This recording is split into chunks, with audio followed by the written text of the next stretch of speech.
हाल ही में राइटर पवन पांडे ने एक चैनल पर इंटरव्यू दिए हैं और इंटरव्यू के दौरान बताए हैं कि बहुत जल्द मर्द अभी बच्चा बा इस गाने का पार्ट 2 आने वाला है।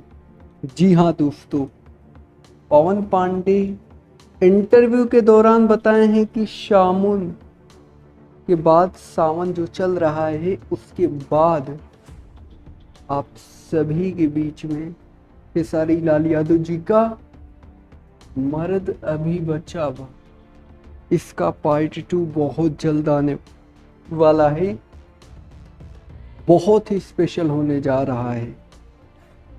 बाकी आप सब क्या कहना चाहते हैं इस अपडेट्स को लेकर के आप हमें कमेंट बॉक्स में ज़रूर बताइएगा और चैनल को सब्सक्राइब आप ज़रूर कर लीजिएगा। जी धन्यवाद दोस्तों।